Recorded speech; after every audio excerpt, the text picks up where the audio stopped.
راه سيدنا عزيز عليه الرجال دير راه سيدنا عزيز عليه الرجال دير راه سيدنا عزيز عليه الرجال دير راه سيدنا عزيز عليه الرجال دير راه سيدنا عزيز عليه الرجال دير راه سيدنا عزيز عليه الرجال دير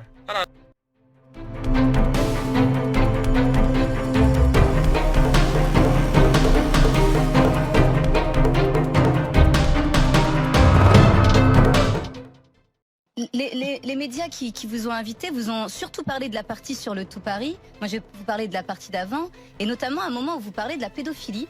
Alors, vous en parlez parce que vous, très jeune, enfin 17 ans, vous tournez dans un film. Grâce à votre père, il n'y a pas de souci, mais il y a des jeunes filles qui sont dans ce film. Et c'est des filles de juges, de magistrats. Et là, vous dites, je cite, ils savaient que ces deux magistrats profitaient de leur impunité pour se livrer à toutes sortes d'exactions, parce qu'il était intervenu comme médecin pour réparer quelques dégâts chez les petites victimes. Tout à fait. Donc là, on est en train de parler de réfection d'hymen, on est en train de parler de quoi? Et on parle de pédophilie et de viol sur petites filles, c'est ça l'idée? Vous voulez vraiment en parler? Oui, je veux vraiment en parler, ouais. Ben oui, c'était viol. Alors, un des magistrats qui était président du tribunal de Tanger, c'était une grande personnalité, à l'égal de mon père, qui était le médecin-chef de la province. Donc, mettez-vous devant le micro, Gérard. Oui, la médecine, c'était mon père qui l'a dirigé, qui chapeautait tout. Et ce président-là, il avait 8 esclaves chez lui. Des petits esclaves de 8 ans à 13, 14 ans. Et il les violait quand il voulait. Voilà. Et quand il faisait trop mal et tout, il appelait mon père. Quand il y avait des points de suture à faire, il appelait mon père. Mon père venait... Ah oui, mon père venait lui-même personnellement pour que les infirmiers et tout ne le sachent pas. Donc c'est mon père qui s'en occupait. Mais à contre-cœur, mais il était bien obligé. Mais là sur ça, justement, précisément, les temps ont changé. Ah, au Maroc, je suis pas sûr, hein. Ah non? Oh non, ah non. À partir du moment où c'est le pouvoir, on protège. Ça c'est sûr. Ça c'est sûr. Sauf qu'il y a eu un moment où Hassan II a réagi. Mais son fils, je pense pas. Il a réagi, Hassan II, il a mis un peu tout le monde en prison. Il y avait à Tanger un monsieur qui s'appelait Michel, un grand gangster, qui avait un bar, grand gangster entre parenthèses, qui avait un bar là-bas et puis il vendait les petits-enfants à des grandes personnalités, notamment de la famille royale anglaise. Et parce que le prince Moulay Abdellah, qui était frère du roi Hassan II, était aussi homosexuel et pédophile. Donc à un moment, le roi en a eu marre, il a dit bon, tout ça, ça suffit. Il a renvoyé son propre frère qui avait violé 6 enfants et qui les avait fait tuer à Rabat, d'accord. Il l'a viré du Maroc et il s'est installé en Belgique. Le Moulay Abdellah, qui est mort du sida. Et donc à ce moment-là, Hassan II a voulu faire un grand nettoyage et il a mis ce grand gangster en prison, il l'a expulsé du Maroc et tout et tout. Il y a eu un nettoyage, mais il y a toujours eu des remplaçants, bien sûr. Et il y en aura toujours. La pédophilie au Maroc, elle est omniprésente partout. Et il ne faut pas dire que c'est la faute du tourisme sexuel. Ça, c'est un grand mensonge. Voilà. Et pourquoi est-ce qu'on n'en met pas un terme? Il y a certaines régions du Maroc, comme Tanger ou Marrakech, où ils ont ça dans le sang. Je dis pas que les Marocains sont bisexuels, loin de moi. Mais la région de Tanger, ça prolifère. Et Marrakech, je vous en parle même pas. C'est la capitale du monde. Il y a beaucoup de liens aussi avec le tourisme, parce qu'on a parlé du Maroc comme la petite Thaïlande. Je pense que même il y a eu des scandales avec des Français, Hollandais qui venaient se fournir. Sauf qu'on n'a jamais su la vérité, il n'y a jamais eu d'enquête.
Sabrina a bien compris qu'il y avait de l'argent à se faire l'été sur les champs. Cette jeune Marocaine de 23 ans n'a pas les moyens, comme Sophie, d'habiter sur l'avenue. Elle loge dans une petite chambre d'hôtel autour du périphérique. Mais le soir, elle se prépare pour aller travailler sur la plus belle avenue du monde. Vous avez fait belle, là? Ah oui, il le faut pour que les gens du golf ils me trouvent belle. Comme il y a beaucoup de concurrence là-bas, il faut que je me fasse belle plus que les autres. Comme ça, je puisse avoir un petit Saoudien. Qu'est-ce qu'ils aiment chez vous, les Saoudiens? Mes seins, mon physique un peu plus peu. Sabrina est ce qu'on appelle une occasionnelle. Elle est serveuse dans un bar, mais pour arrondir ses fins de mois, depuis 1 an, elle se prostitue. Et elle sait que l'été, les clients qui ont de l'argent sont sur les champs. C'est quoi la somme la plus importante que tu as gagnée? Pour moi, c'était 600 €. Avec les princes, ça peut arriver jusqu'à 1000, 2000, 3000 € par soir. Moi, je fais ça pour gagner un peu de vie, pour faire survivre ma famille de 5 personnes au Maroc. J'envoie de l'argent pour les faire survivre. Il est 23h et c'est tout simplement en métro que Sabrina se rend, comme elle dit, à son travail. Georges V.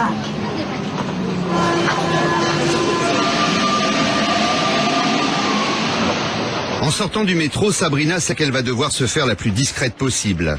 Pas question de faire du racolage sur les Champs-Élysées. Encore plus qu'ailleurs, elle se ferait immédiatement embarquer. Sabrina a accepté de nous montrer sa technique pour chasser le client fortuné sans se faire repérer. Elle va s'installer dans l'un des bars branchés de l'avenue, réputé pour être l'un des repères des Moyen-Orientaux. Nous la suivons en caméra cachée pour ne pas nous faire repérer. Donc c'est quoi la technique? Qu'est-ce qu'il faut faire? Comment ça? C'est quoi la technique? Je m'assois sur une table. Je commence, je reste assise, je regarde à gauche, à droite. C'est là qu'il rentre le travail. Chaque personne qui vient vers nous, on rigole dans son visage. Il vient à côté de nous. Ici, c'est un véritable repère pour les émirs et les princes de la région du Golfe. Ils savent qu'ils pourront trouver des filles en toute tranquillité. Là, il y en a 2 derrière qui travaillent. Comme moi. Comme plus que 2 que moi. Et là, il n'y a pas de souci avec la police, là c'est une manière tranquille de travailler. Voilà, c'est une manière tranquille, discrète pour tout le monde. C'est comme ça que ça marche, la prostitution sur les Champs-Élysées? Classe.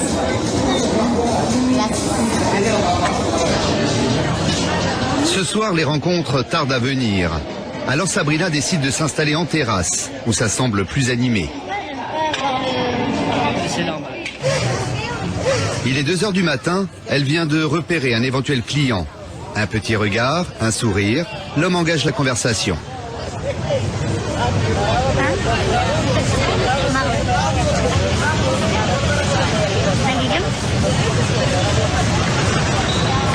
Sabrina a vu juste. Il s'agit d'un Saoudien, un riche homme d'affaires en vacances à Paris.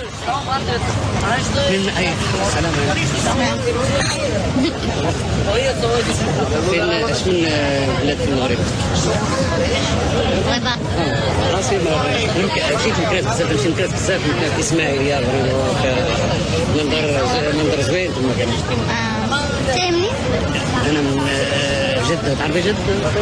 زي واحد كنا؟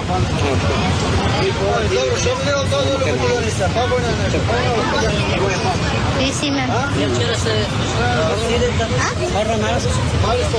شوية حوا وتيزات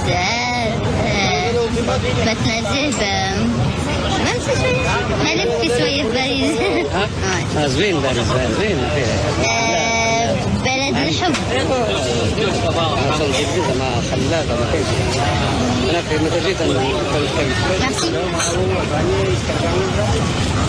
لكن ما كانش نعرف عن من هنا مصر كنت مشكلة بس بدنا نشد ما فيش مشاكل كان مشكلة لا ما فيش مشاكل شوفوا كلموا تحدثوا نعم؟ مغربية قلب على بحب المغاربة. Sabrina sent que l'homme est intéressé. C'est le moment de parler argent. علاش لا باش نقضيو أنا صغير ماشي كاك بزاف صالح ده مشكل صالح بس صالح بس تمشي ليلة 400 أورو. 600 راك عليك أورو؟ لا. Au bout de 25 minutes, le marché est conclu. Mais pas question de repartir ensemble, discrétion oblige. Alors le client va laisser son numéro de téléphone à Sabrina et lui donner rendez-vous directement à son hôtel. Il s'agit d'un des places du quartier. تصل بك من هنا ربع ساعة.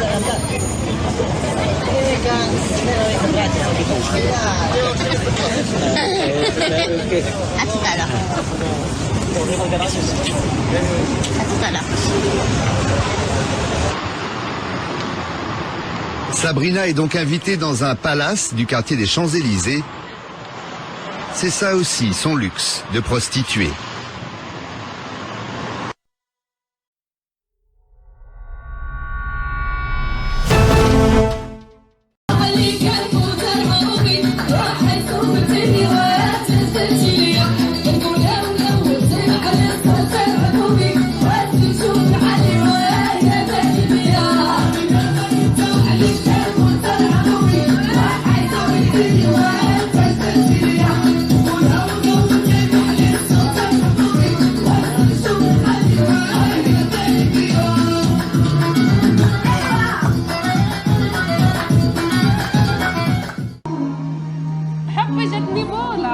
زغلي في يدي الله يلعن امك.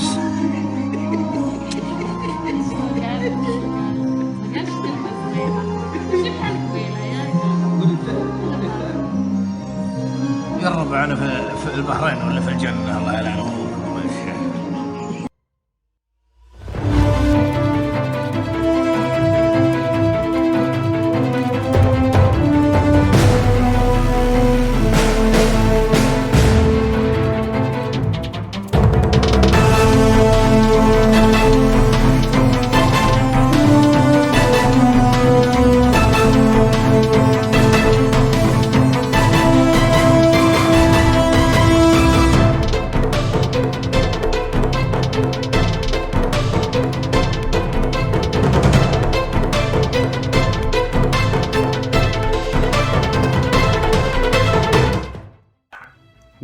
ما تيولد باش شي الملك ما كيتش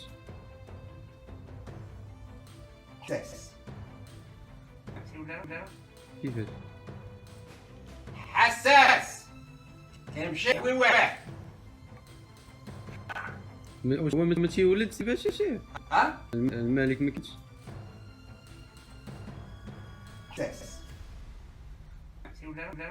كيفاش حساس كيمشي وين واحد ما تيولد باش شي الملك ما كيتش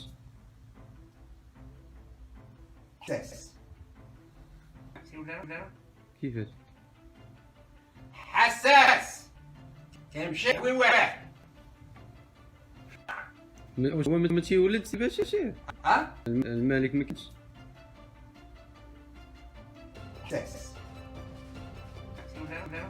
كيفاش تير راه سيدنا عزيز عليه الرجال تير راه سيدنا عزيز عليه الرجال تير راه سيدنا عزيز عليه الرجال تير راه سيدنا عزيز عليه الرجال.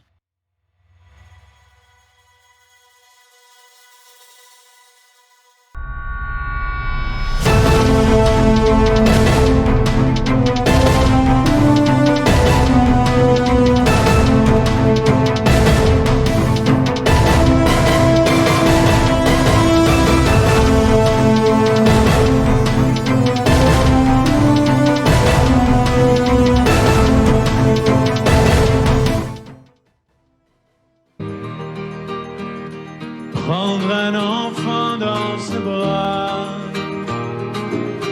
mais pour la première fois. Je ne vous ai pas traité de pédophile, je voulais simplement vous dire en conclusion, on ne sort sans doute jamais indemne d'une telle affaire. Pourquoi je ne sortirai pas indemne? Pourquoi je ne sortirai pas indemne? Vous voyez, pas de fumée sans feu. Voilà, vous dites dont-acte, et 5 minutes après, vous dites pas de fumée sans feu. Alors il faudrait savoir, il n'y a pas dont-acte, donc vous continuez, donc c'est une campagne. Eh bien, je dis, moi, que je me laisse pas assassiner en public. Je me laisse pas tuer en public, ni par TF1, ni par un journal, ni par quelqu'un d'autre. Je ne suis pas, je n'ai jamais été un pédophile, et je trouve ignoble qu'à la fin, on me demande, puisque vous êtes pédophile, vous allez démissionner. Sinon, pourquoi je démissionnerais?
Les souks s'extraient des os, de la chair, du sang, enfin c'est délicieux. Monsieur Jack Lang, qui prétendait être candidat à la présidence de la République, que l'on m'arrête à la sortie, si ce que je dis n'est pas vrai, a été compromis dans l'affaire des lieux de vie et dans un lieu de vie tenu par des socialistes qui s'appelait le Choral. Et là, des gamins étaient prostitués à des gens comme Jack Lang. Et un gosse a été trouvé mort, sodomisé, la tête dans un seau de merde.